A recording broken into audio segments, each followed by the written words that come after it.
It is a ministry involving children from the age of, I was about to say 5, but I see in front of me someone is less than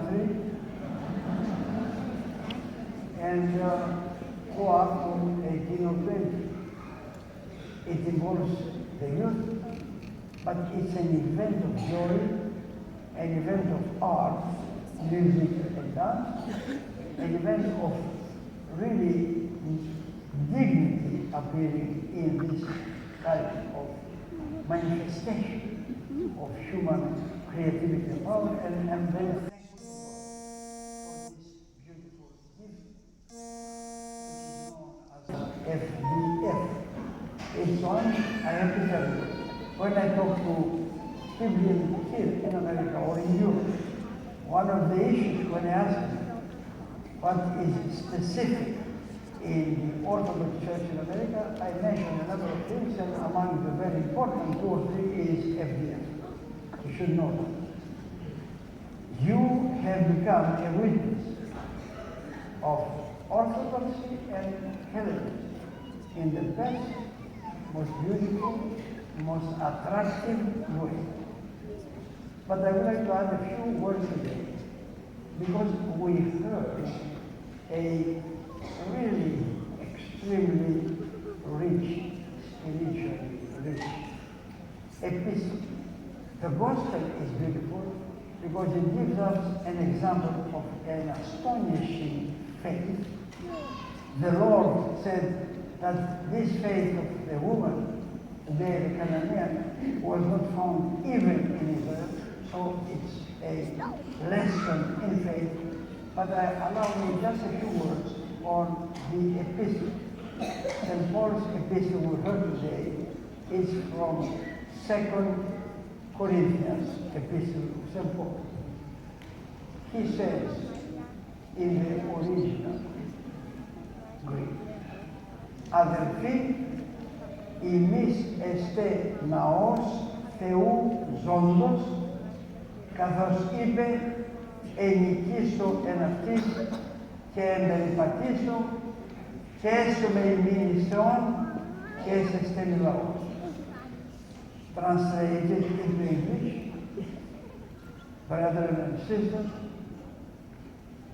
you are the temple of God. Now, you are the temple, he said, of the living God. To the Son. Because he said, I am going to dwell with them, among them, live with them, walk with them. They will be my people, and I will be their God. So here we have a declaration of St. Paul that we are, each of us, a temple of God. We talk about and know about temples of God. Here, of course, in the area of Los Angeles, we have this Cathedral of Hagia Sophia and other beautiful churches throughout the Archdiocese. We have 540 parishes, but we have more than 540 churches. They are the temples of God. But Paul speaks about the people, you, us, all of us, as each one being a temple of God. In his first epistle to the Corinthians, he uses something in addition to explain this. He said, don't you know that you are the temple of God and that the Holy Spirit is dwelling in your soul? So, we have the Holy Spirit dwelling in us through the baptism that we receive, through the anointment with the Holy Meal. But even today, my beloved people, we have something even much more. We receive the body and the blood of Christ in our mortal human body. So we have not simply God, His Spirit with us. We have the body and the blood of Christ in our own. So we have the temple. But if you heard, St. Paul mentioned a passage in which God said, "You are my people, and I'm your God." So now, we are the temple of God, and we are the people of God. And then at the very end of the pericope that we heard today, St. Paul says, "I am your father," says God, "and you are my sons and my daughters." So, my beloved people, we have 3 levels of human dignity established in us by God. We are the sons and the daughters of God, not only of our physical, natural parents. In essence, we are the sons and the daughters of God, level 1. We have level 2, we are the people of God, and we are the elect, beloved, cherished, unique people of God. And we are, third level, the temple of God. Is it possible to have something more dignified than that as human beings? Sometimes you might hear, depending on the circumstances, about self-esteem. People have a big self-esteem, people have a lack of self-esteem. You talk about all sorts of self-esteem based on kind of assessment of our human qualities. Our self-esteem, my beloved people, is based not in anything of our talents or any other identity. It's based on the fact that we are the temple of God, the people of God, and the sons and daughters of God. That's our self-esteem. Unbreakable, unchallengeable, permanent. Any other self-esteem might evaporate in a moment if something wrong happens.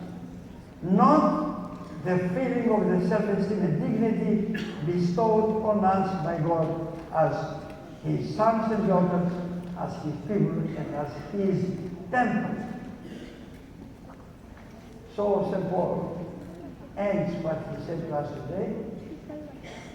Because of this kind of tremendous, astonishing gift, we have to take care so that, as he said, keeping ourselves clean from any contamination, of any impurity, and build sanctity and holiness.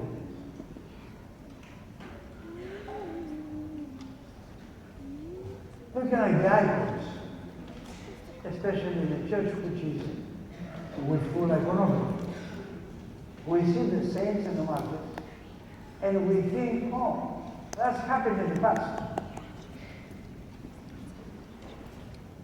What do we mean by happened in the past? Today, the call to holiness and sanctity is given to all of us because we are the temple of God, the people of God, and the sons and daughters of God. Purity, purification, sanctity is a number one thing that is important. We talk about saints and martyrs. If you count the martyrs and saints of the past 19th century up to 1800, and then you count on the martyrs and saints of the 20th century, the century just before us, from 1900 to 2000. Do you know what's the number? The number is 30 million people. 30 million people are the martyrs and saints of the 20th century, more than all the centuries before. Sanctity and martyrdom is not something belonging to the past. is very contemporary. It's not a matter of luxury.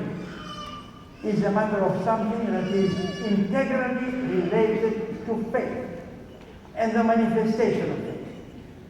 Faith is manifested by the expression of love, faith, holiness, and will to do anything possible, even go to death with this Christ, the crucified and risen.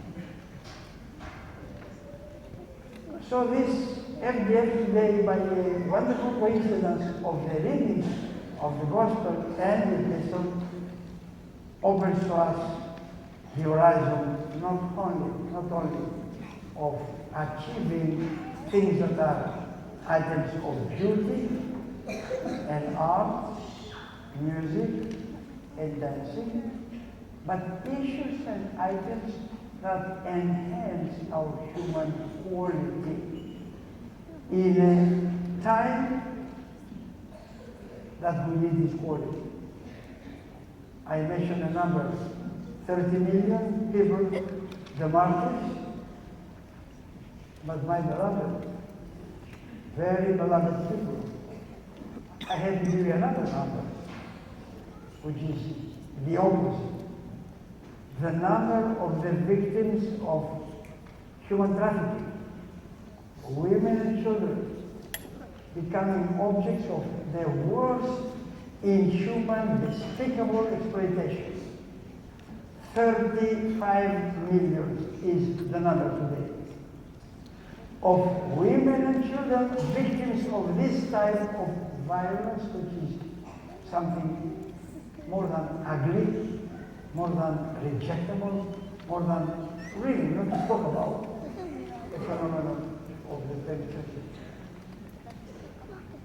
We have to offer in order to purify and cleanse this kind of disease, worst kind of disease that happens among other things that plague human existence, and offer the high quality of the people of God, the sons and daughters of God, and the people who are the temple of God, just radiating the majesty, the love, the justice, the truth, and the life of God. And today, we close our liturgy one more item. Father Demetrios,